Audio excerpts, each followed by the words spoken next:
আসসালামু আলাইকুম, সবাইকে বিদ্যাবাড়ি পত্রিকার পাতা থেকে স্বাগতম। ৭ মার্চ 2025 সালে স্বাধীনতা পুরস্কারের জন্য মনোনীত হয়েছেন ৮ জন ব্যক্তি। রাইট টু ফ্রিডম কোন দেশ ভিত্তিক মানবাধিকার সংস্থা?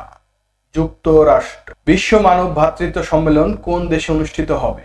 Vatican city. বিবিএস এর সর্বশেষ হিসেব অনুযায়ী গত ফেব্রুয়ারি মাসে সার্বিক মূল্যস্ফীতি ছিল ৯.৩২%। প্ল্যাটফর্ম ফর অ্যাকশন কিসের সাথে সম্পর্কিত? নারী অধিকার প্রতিষ্ঠা। কোন ফুল ন্যাচারাল ওয়াটার পিউরিফায়ার হিসেবে কাজ করে? গোলাপি পদ্ম। হংকং ভিত্তিক কোন কোম্পানির কাছ থেকে যুক্তরাষ্ট্র পানামা খালের নিয়ন্ত্রণ নিতে চাচ্ছে? সিকে হাসিসন। সম্প্রতি বাংলাদেশের কোন ক্রিকেটার ওয়ানডে ক্রিকেট থেকে অবসর নিয়েছে? Mushfiqur Rahim. The institute for economics and পিসের আইইপি বৈশ্বিক সন্ত্রাসবাদ সূচকে বাংলাদেশের অবস্থান 35তম। জনসংখ্যার দিক থেকে বিশ্বের সবচেয়ে বড় মুসলিম দেশ ইন্দোনেশিয়া। ধন্যবাদ সবাইকে।